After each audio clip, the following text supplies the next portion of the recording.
Stock market यानी कि सपनों की दुनिया। यहाँ 9:15 बजते ही लोग आते हैं अपनी किस्मत आजमाने। कुछ बनते हैं, कुछ बिगड़ते हैं, मगर सबके दिलों में एक ही तमन्ना होती है कि मुझे बड़ा बनना है। और इसी तमन्ना के साथ शुरू होता है सबका स्टॉक मार्केट का सफ़र। हेलो फ्रेंड्स, स्वागत है आपका हमारे यूट्यूब चैनल BS ट्रेड 2.0, जिसमें हम बात करते हैं स्टॉक मार्केट के एडवांटेज और डिसएडवांटेज की। फ्रेंड्स, पिछले कुछ सालों में स्टॉक मार्केट में रुचि रखने वाले लोगों की संख्या बढ़ी है। खास करके युवाओं में इसका रुझान अधिक देखने को मिला है। ऐसे में स्टॉक मार्केट आज दुनिया का सबसे बड़ा बिजनेस प्लेटफॉर्म बन गया है। स्टॉक मार्केट में कई तरीकों से काम किया जाता है। इनमें से एक आता है इंट्राडे ट्रेडिंग। फ्रेंड्स, आज के इस वीडियो में हम डिटेल में जानेंगे इंट्राडे ट्रेडिंग के बारे में। मगर उससे पहले यदि आप हमारे चैनल पर नए हैं तो चैनल को सब्सक्राइब करें और बेल आइकन पर क्लिक करें, जिससे कि हमारे द्वारा आने वाली वीडियो का नोटिफिकेशन आपको मिलता रहे। दोस्तों, एक समय ऐसा था जब स्टॉक मार्केट में एक्टिवली काम करने वालों में बड़े बड़े फाइनेंशियल इंस्टीट्यूट और ट्रेडिंग हाउसेज के नाम ही सुनने में आते थे। लेकिन आज जैसे जैसे ऑनलाइन ट्रेडिंग प्लेटफॉर्म की ग्रोथ हुई है, वैसे वैसे आम आदमी की पहुंच भी स्टॉक मार्केट में एक्टिवली हो गई है। और अगर बात की जाए इंट्राडे ट्रेडिंग की, तो ये ऐसे लोगों के लिए वाकई में ज़बरदस्त करियर हो सकती है जिन्हें चैलेंजिंग कंडीशन में काम करना पसंद है और जिन्हें रिस्क उठाने में मज़ा आता हो। तो ऐसा क्या है इस इंट्राडे ट्रेडिंग में जिसमें चैलेंजेस और रिस्क दोनों हैं?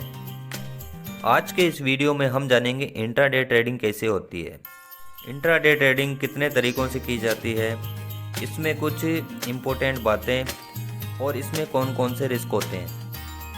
तो सबसे पहले बात करते हैं इंट्राडे ट्रेडिंग किसे कहते हैं। फ्रेंड्स, इंट्राडे ट्रेडिंग को डे ट्रेडिंग भी कहा जाता है, क्योंकि एक स्टॉक में बाय और सेल एक ही दिन में करना होता है। एक स्टॉक में इंट्राडे ट्रेडिंग दो तरीकों से की जा सकती है। आइए इसे समझते हैं। पहला तरीका है लॉन्ग और दूसरा तरीका है शॉर्ट। लॉन्ग इंट्राडे ट्रेडिंग में हम एक स्टॉक को बाय करते हैं और मार्केट क्लोज होने से पहले उसे सेल करना होता है। शॉर्ट इंट्राडे ट्रेडिंग में हमें एक स्टॉक को पहले सेल करना होता है और फिर मार्केट क्लोज होने से पहले उसे बाय करना होता है। इसे हम शॉर्ट सेलिंग भी कहते हैं। फ्रेंड्स, इंडिया में stock market Monday to Friday सुबह 9:15 बजे पर ओपन होता है और 3:30 पर क्लोज होता है। इंट्राडे ट्रेडिंग का प्रोसेस इसी समय के बीच में किया जाता है। यहाँ हम लॉन्ग इंट्राडे ट्रेडिंग और शॉर्ट इंट्राडे ट्रेडिंग को एक एग्जाम्पल से समझेंगे। सबसे पहले बात करते हैं लॉन्ग इंट्राडे ट्रेडिंग कैसे किया जाता है। मान लेते हैं हमारे डीमेट अकाउंट में 10,000 रुपये हैं और हमें HDFC बैंक के शेयर में लॉन्ग इंट्राडे ट्रेडिंग करनी है। HDFC शेयर की प्राइस मान लेते हैं 1250 रुपये है। तो 10,000 कैपिटल के हिसाब से हम HDFC के 8 शेयर बाय कर सकते हैं। क्योंकि हम इंट्राडे ट्रेडिंग कर रहे हैं तो इसमें हमें ब्रोकर की तरफ से मार्जिन मिलता है। इंट्राडे ट्रेडिंग में सभी ब्रोकर अपने क्लाइंट्स को मार्जिन प्रोवाइड करवाते हैं। यह मार्जिन अलग अलग ब्रोकर का अलग अलग हो सकता है। मान लेते हैं हमारे ब्रोकर का मार्जिन 5 टाइम है, तो इस हिसाब से हमारी कैपिटल 5 गुना हो जाएगी और हम 50,000 की कैपिटल से HDFC बैंक के शेयर में लॉन्ग इंट्राडे कर सकते हैं। दोस्तों, हमारे डीमेट अकाउंट में 10,000 रुपये का कैपिटल था, जो कि ब्रोकर का मार्जिन मिलने से 50,000 रुपये हो गया। ब्रोकर केवल इंट्राडे ट्रेडिंग के लिए ही मार्जिन प्रोवाइड करवाते हैं, इसीलिए इंट्राडे किया जाता है। 50,000 कैपिटल के हिसाब से हम HDFC बैंक के 40 शेयर इंट्राडे के लिए बाय कर सकते हैं। अब यदि शेयर की प्राइस 1250 से बढ़कर 1290 रुपये हो जाती है तो हमें हर शेयर पर 40 रुपये का प्रॉफिट होगा। मतलब हमें 40 × 40 बराबर 1600 रुपये का प्रॉफिट होगा। और वहीं अगर शेयर की प्राइस 1250 से 1210 पर आ जाती है तो हमें 40 रुपये का लॉस होगा। 40 × 40 बराबर 1600 का लॉस। इसे इंट्राडे ट्रेडिंग कहा जाता है। इंट्राडे ट्रेडिंग के लिए ब्रोकर के प्लेटफॉर्म पर जाकर HDFC बैंक के शेयर को सिलेक्ट करेंगे और इंट्राडे ऑप्शन सेलेक्ट करेंगे, तो ब्रोकर का मार्जिन अप्लाई हो जाएगा और हम शेयर बाय कर पाएंगे। अब समझते हैं शॉर्ट इंट्राडे ट्रेडिंग क्या होती है। तो फ्रेंड्स, मान लेते हैं हमारे डीमेट अकाउंट में 10,000 की कैपिटल है और हमें आईटीसी कंपनी के शेयर में शॉर्ट इंट्राडे ट्रेडिंग करनी है, तो यहाँ हम मान लेते हैं आईटीसी कंपनी के एक शेयर की कीमत 100 रुपये है। 10,000 कैपिटल के हिसाब से हम आईटीसी कंपनी के 100 शेयर में इंट्राडे के लिए सेलिंग कर सकते हैं। क्योंकि हम इंट्राडे कर रहे हैं तो हमें ब्रोकर की तरफ से मार्जिन मिल जाएगा। हमारे ब्रोकर का मार्जिन 5 टाइम है, तो हम आईटीसी कंपनी के 500 शेयर इंट्राडे में सेल कर सकते हैं। अब यदि हमारे सेल करने के बाद में आईटीसी कंपनी के शेयर की प्राइस 100 रुपये से नीचे 95 रुपीज़ पे आ जाती है, तो हमें 5 रुपये पर शेयर का प्रॉफिट होगा। मतलब कि 500 इंटू 5 बराबर 2,500 का प्रॉफिट होगा।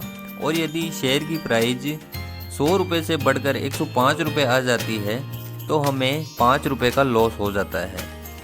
जैसे कि 500 इंटू 5 बराबर 2,500 का लॉस। इसे इंट्राडे में शॉर्ट करना कहते हैं।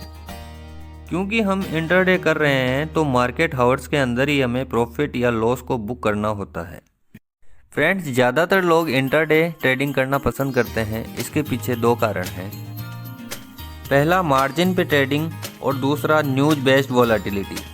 मार्जिन पे ट्रेड का मतलब होता है कम पैसों में ज़्यादा अमाउंट का ट्रेड करना। सारे ब्रोकर इंट्राडे ट्रेडिंग के लिए अलग से मार्जिन देते हैं, जिससे हम अपने कैपिटल से भी ज़्यादा वैल्यू के शेयर इंट्राडे में ट्रेड कर सकते हैं। वहीं वोलेटिलिटी का मतलब होता है शेयर प्राइस में तेज़ी से चेंजेस आना। अक्सर किसी कंपनी से रिलेटेड कोई अच्छी या बुरी न्यूज़ आती है तो शेयर की प्राइस में कुछ ही मिनटों में काफ़ी चेंजेस होने लगता है। अगर न्यूज़ मार्केट क्लोज होने के बाद आती है तो उसका असर अगले दिन मार्केट ओपन होने के बाद में दिखाई देता है। ज़्यादातर ट्रेडर इंट्राडे ट्रेडिंग का यूज इन्हीं 2 वजह से करते हैं। दोस्तों, अब समझते हैं इंट्राडे ट्रेडिंग से जुड़ी हुई कुछ इम्पोर्टेंट बातें। इसमें सबसे पहले आता है ब्रोकरेज। दोस्तों, हमें अपने हर ऑर्डर पर प्रॉफिट हो चाहे लॉस ब्रोकरेज देना होता है। ब्रोकरेज जिस दिन हम ट्रेडिंग करते हैं उस दिन मार्केट क्लोज होने के बाद में कैलकुलेट होता है और अगले दिन मार्केट ओपन होने से पहले हमारे ट्रेडिंग अकाउंट से कट जाता है। दूसरा है मार्जिन। दोस्तों, अलग अलग ब्रोकर हर कंपनी के स्टॉक पर अलग अलग मार्जिन देते हैं। साथ ही रिस्की और पेनी स्टॉक पर ब्रोकर कोई मार्जिन नहीं देते हैं। इसलिए हमें किसी भी स्टॉक में इंट्राडे ट्रेडिंग करने से पहले ब्रोकर से उस स्टॉक में मिल रहे मार्जिन का पता पहले से कर लेना चाहिए। तीसरा है auto square of. Intraday trading में हमें अपना ट्रेड मार्केट क्लोज होने से पहले स्क्वायर ऑफ करना होता है, और हो सकता है हम किसी वजह से अपनी पोजीशन को स्क्वायर ऑफ करना भूल जाएं, तो ऐसे में ब्रोकर मार्केट क्लोज होने से पहले हमारे ऑर्डर को क्लोज कर देते हैं, लेकिन इसके लिए ब्रोकर एडिशनल चार्ज अप्लाई करते हैं। चौथा है मार्जिन कॉल। दोस्तों, इंट्राडे ट्रेडिंग में हमने 10,000 की कैपिटल लगाई थी और ब्रोकर का मार्जिन मिलने से हमने 50,000 के शेयर में बाय और सेल किया था। तो आपके दिमाग में ये सवाल आया होगा कि हमें लॉस कितना हो सकता है। क्या यहाँ हमें 50,000 का लॉस भी हो सकता है, जबकि हमने केवल 10,000 के कैपिटल से ट्रेड लिया था? तो बाकी का लॉस किसे होगा? क्या ये ब्रोकर को होगा? इसका सीधा सा जवाब है नहीं।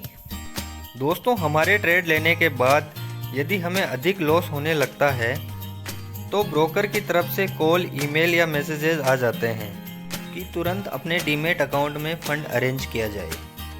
इस दौरान यदि हम अपने डीमेट अकाउंट में फ़ंड ऐड कर देते हैं तो हम ट्रेड में बने रहते हैं, और यदि हम ऐसा नहीं करते हैं तो हमारे लगाए गए 10,000 कैपिटल के लॉस से पहले ही हमारी पोजीशन को ब्रोकर की तरफ से काट दिया जाता है। इसलिए इंट्राडे ट्रेडिंग में हमें हमारी लगाई गई कैपिटल से ज़्यादा लॉस नहीं हो सकता। अब समझते हैं इंट्राडे ट्रेडिंग में क्या रिस्क होता है। दोस्तों, ज़्यादातर ट्रेडर इंट्राडे ट्रेडिंग में लॉस ही करते हैं। इसकी सबसे बड़ी वजह है जानकारी का अभाव।